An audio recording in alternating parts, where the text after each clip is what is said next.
Good morning, students. Once again, welcome to you all. In today's class, we are going to continue the story Dr. Heidegger's experiment where we left yesterday. My dear old friends, said Dr. Heidegger, mentioning them to be seated, addressing to his four friends. Dr. Heidegger says that please have your respective seats, be seated. I am desirous of your assistance in one of those little experiments with which I amuse myself here in my study. He says that this is my desire, this is my wish. I require your help, I require your assistance in a particular experiment, in a particular practical by which I am going to entertain myself. If all stories were true, Dr. Heidegger's study must have been a very curious place. The author says that if all the stories, all the fables, all the talks about the study room of Dr. Heidegger are considered to be true one, this particular place must have been a very strange, a very peculiar place. It was a dim, old fashioned chamber.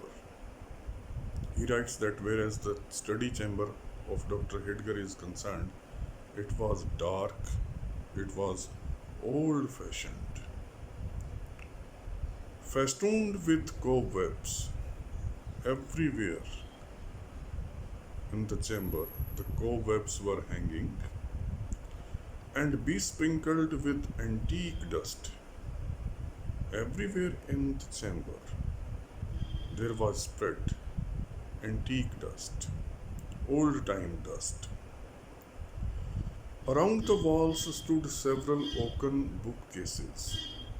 Whereas the walls of that study room is concerned, that library is concerned, there were several bookcases which were made of oaken wood, the lower shelves of which were filled with the rows of gigantic folios and black letter quartos, whereas the lower shelves of the bookcases are concerned, they were filled with, and or we can say in lower shelves they were kept the rows of gigantic folios, gigantic, huge sized, big sized, and black letter quartos, and the upper with little parchment covered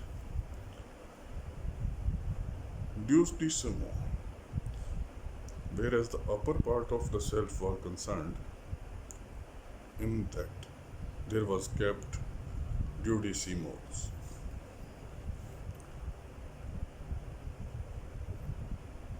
Over the central bookcase was a bronze bust of Hippocrates.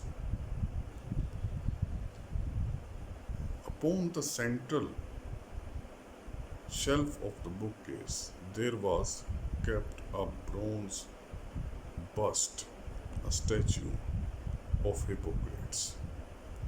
Here, the writer talks about three types of books. First, he talks about folios. What folio is? Folio is a book composed of sheets folded but once. Then he talks about quartos, a size of book in which a leaf is 1/4 of a given size of the paper. Then he talks about duodecimo. Duodecimo, a book in which each sheet is folded into 12 leaves. So, in this way, whereas the bookcases were concerned, the lower shelves they were filled with folios and quartos, and the upper shelf it was filled with dudicimos. Here he says that with little parchment covered. Parchment covered means these books were covered with the skin of the animals such as goats. Then he says that over the central bookcase was a bronze bust of Hippocrates, whereas the central part of the bookcase is concerned, on that there was kept a statue, a bust of Hippocrates. Hippocrates, a Greek physician recognized as the father of medicine, with which, according to some authorities, Dr. Heidegger was accustomed to hold consultations in all difficult cases of his practice. It is also mentioned that whenever there were difficult cases, Dr. Heidegger was used to consult this bust. He was used to consult this statue of Hippocrates. In the obscurest corner of the room stood a tall and narrow pagan closet, oaken closet. Then he talks about a particular corner of the room. He says that in the obscurest corner of the obscurest, most dark and hidden corner of the room, what was there? There was a narrow oaken closet, a tall closet. Closet means a closed almirah with its door ajar. It is by shape a closet, but the doors of this closet, this almirah, they were open. Within a tarnished gilt frame, within the door, there was a frame, there was a mirror which was tarnished. Tarnished means which was dull, dim. Among many wonderful stories related to the mirror, it was fabled that spirits of all the doctor's deceased patients dwelt within its walls and would stare him in the face whenever he looked thitherward. There were so many stories about this mirror. And one of them was that whereas the verse of this mirror is concerned, there dwell all the spirits, all the souls of the deceased patients of the doctor. And whenever doctor tries to look at the mirror, looks towards that mirror, all these spirits, all these souls, they start gazing at him. They start staring at him. The opposite side of the chamber was ornamented with the full-length portrait of a young lady, arrayed with the faded, magnificent silk, satin, or brocade, and with voices as faded as her dress. Then he talks about the other side of the chamber. He says that whereas the opposite side of the chamber is concerned, it was decorated with a full-length portrait, full-length picture of a young lady. In the picture, the lady was dressed with the clothes of silk, satin, brocade, but they were faded. they were dull. Then he talks about the vices of the lady. He says that the vices of the lady was as disfigured, as dull as were the clothes painted in the portrait. About half a century ago, Dr. Heidegger had been on the point of marriage with this young lady.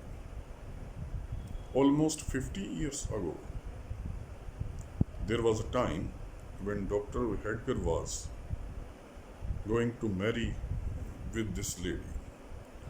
But being affected with some slight disorder, she had swallowed one of her lover's prescriptions and died on the bridal evening.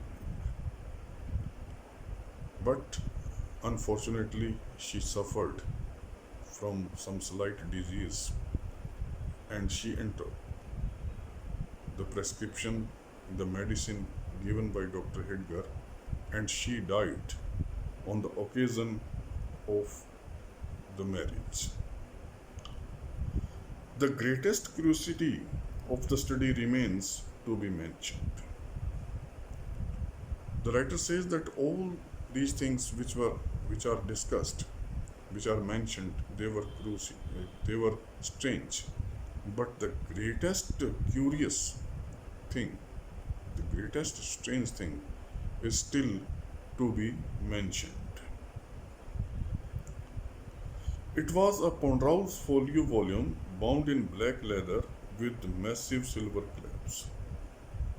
It was a very heavy, very big book covered with black leather, and it was bound with huge sized silver clasps. There were no letters on the back. He says that whereas this book was concerned, nothing was written on the cover of this book. And nobody could tell the title of the book. But it was well known to be a book of magic. Nobody could tell anything about this book because nothing was mentioned in the form of title on the cover of the book. But everybody knew that it was the book of magic. And once, when a chambermaid had lifted it, once there was an occasion when the chambermaid, when the lady servant lifted this book, then what happened? Merely to brush away the dust, she just lifted this book to sweep there, to remove the dust. The skeleton had rattled in its closet. The first reaction was the skeleton which was there in the closet, it moved and sounded, it rattled. The picture of the young lady had stepped 1 foot upon the floor. This was another strange thing. As this book was lifted, that portrait, that picture of the lady moved 1 step forward on the floor. And several ghastly faces had peeped forth from the mirror. A number of horrible faces of the deceased patients of the Dr. Heidegger, they started staring, they started peeping out, they started looking out from the mirror. While the brazen head of Hippocrates frowned, at the same time, the bronze head of the Hippocrates, the statue, it became angry, it frowned and said, "Forbear." It said, "Just stop, just do not lift it up, do not touch it." Such was Dr. Heidegger's study. He says that such was the condition, the description of the library or of the study room of Dr. Heidegger. Mark it here. We shall continue tomorrow the story. Thank you very much.